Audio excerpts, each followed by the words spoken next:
You are in bed at 11:43, phone 6 inches from your face, Zillow open to a house you cannot afford. Another tab shows your student loan balance. A text from your mom asks if you have thought about buying before rates go up again. Then LinkedIn shows someone from high school smiling beside a new kitchen island. Nothing happened, but your chest starts doing math. This is the psychology of millennials, the people born from 1981 to 1996 who were told they were special and then handed an adulthood that kept moving the price tag.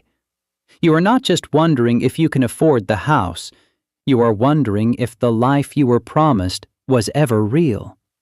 Because the house is not only a house, it is proof. It is the screenshot your mind wants before it can relax. A stable job, a real place, a partner, savings, health insurance, a calendar that does not feel like damage control. So one random kitchen photo can make your throat tighten, not because you hate that person, because your own life suddenly feels like it needs a receipt. And the cruelest part is that the room is quiet while it happens. No one is grading you out loud. But your body still reacts like adulthood just handed back your paper with red marks on it. You swipe from Zillow to LinkedIn, then back to your bank app, as if the numbers might change if you catch them at a different angle. Your thumb does not know what it wants anymore. It just keeps checking for proof. That is the quiet millennial contradiction. You were raised on potential, but became an adult inside delay. Teachers said you could be anything. Parents saved the certificates. Graduation speeches made the future sound like a hallway with doors waiting for your name. Then rent climbed, debt stayed, jobs got weird, and every normal milestone started needing a second income, family money, or impossible timing. So achievement stopped feeling like growth. It started feeling like catching up to someone everyone seemed sure you would become. That is why being told you were special can hurt later. Not because you were arrogant, because your mind learned to treat an ordinary life like a failed prophecy. A decent apartment, a tired Tuesday, a job that pays the bills but does not impress anyone. None of it feels neutral when some part of you is still comparing it to the future adults described with so much confidence. No one had to lie on purpose. They handed you hope before the world handed you evidence. And when adulthood became expensive, unstable, and slow, your mind did not only think, "This is hard." It whispered, "Maybe they were wrong about me." You are 8 years old in a school cafeteria, sitting on a folding chair while someone calls your name for an award. Your teacher says you are gifted. Your parents save the certificate in a folder. Some adult bends down and says, "You are going to do amazing things." For a while, praise feels like shelter. It tells you the room has already decided who you are. Years later, you stare at a job application you never submit because one rejection would feel too personal. The cursor blinks in the box asking why you want the role. You could write something, but your stomach tightens before your fingers move. Psychologist Carol S. Dweck from Stanford University found in 1998 that across 6 studies with 412 fifth graders, children praised for intelligence after success showed less persistence and worse performance after failure than children praised for effort. That finding lands hard here because praise can become a costume. If you are praised for being smart, talented, gifted, special, failure does not feel like feedback. It feels like being exposed. So your mind learns a quiet move. Do not apply. Do not try. Do not ask for the raise. Do not start the thing unless you can already imagine being good at it. From the outside, it can look like laziness. Inside, it feels more like image protection. If you never enter the room, no one can compare the real you to the potential they clapped for. That is why one unfinished application can feel heavier than the job itself. It is not only fear of no, It is fear that no will sound like the truth. You are 22 in a rented graduation gown in 2008, smiling for a photo while adults say the hard part is over. Years later, you are in your 30s, splitting Wi-Fi with a roommate and comparing health insurance plans on your laptop. At Thanksgiving, an uncle asks when you were buying a place, like homes are sitting on shelves waiting for people with better character. You laugh. Then later, in the bathroom, you check your banking app. The guilt is the strange part. You can name the reasons. Rent climbed, wages lagged, debt followed people into their first real jobs. The old sequence got more expensive at every step. But your body does not respond like someone analyzing a market. It responds like a student who missed an assignment. Developmental psychologist Jeffrey Jensen Arnett from Clark University found in 2012 that in a survey of 1,029 Americans ages 18 to 29, 72% agreed this time of life is stressful, while 86% agreed they were confident they would eventually get what they wanted. That is the millennial emotional math. Stress and hope lived in the same room. You kept believing the life would unlock eventually, even while the door kept getting heavier. So when rest finally comes, it feels suspicious. You sit on the couch after work, and some part of your mind starts scanning for what should be fixed. Update the resume. Find a cheaper plan. Check listings again. You are not only paying bills, you are mentally rerouting a life that was supposed to be simpler by now. And the hardest part is realizing the wrong turn may not have been yours. You open Instagram at lunch and see an engagement photo from someone who used to borrow your notes in college. Then LinkedIn shows a promotion post with a polished headshot.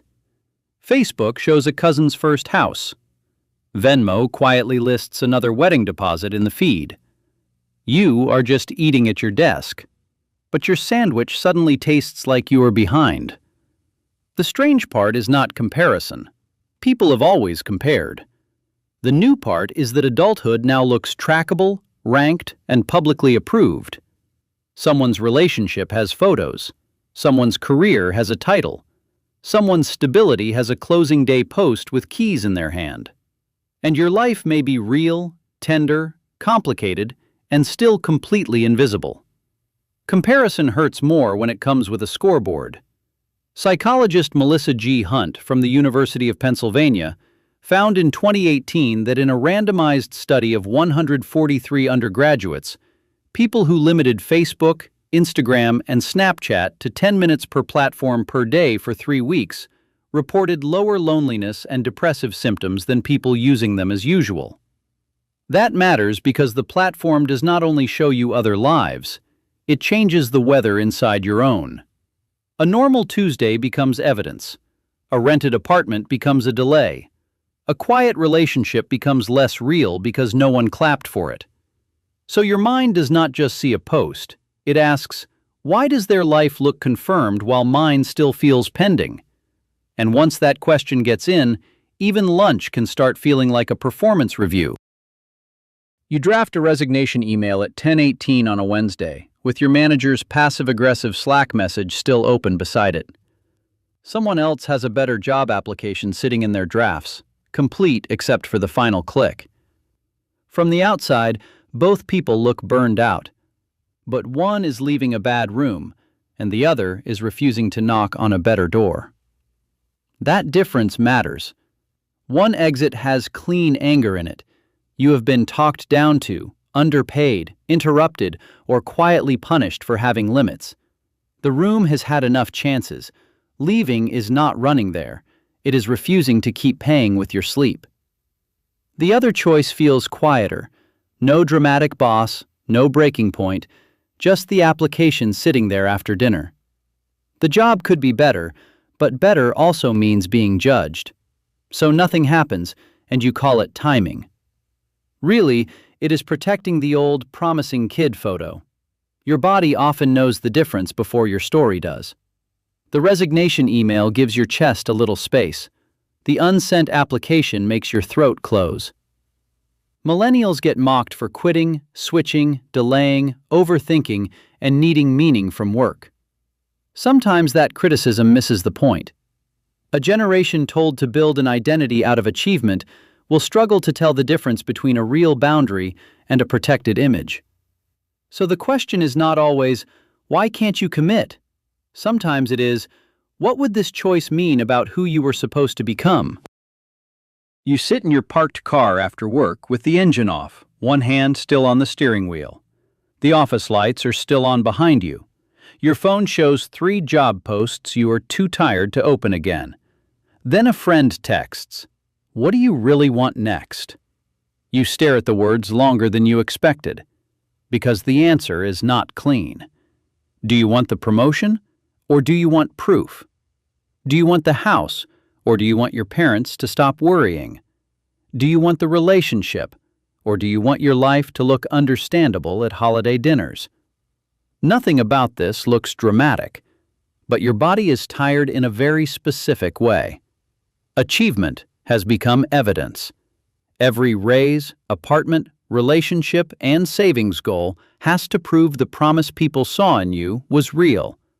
That is exhausting, because safety keeps getting placed 1 milestone ahead. You think peace is waiting after the next upgrade. Then the upgrade arrives with a new number attached. A bigger rent, a harder job, a new comparison, a fresh way to feel late. So maybe the private question is not, am I ambitious enough?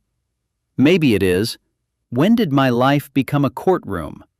Because if every choice has to defend your worth, even good news starts to feel like another witness being called.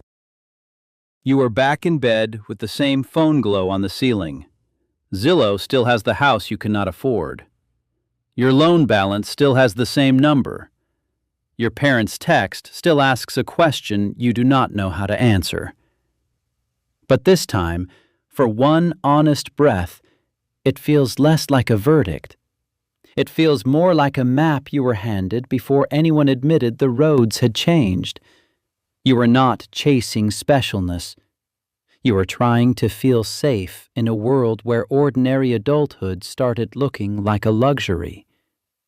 The ache was never just wanting more.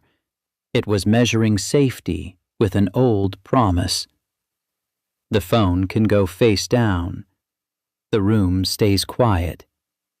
For once, nothing has to be proven tonight. If this named your version of millennial exhaustion, comment map. Stay close, because if millennials inherited a broken map, Gen Z grew up watching it burn before they ever got to use it.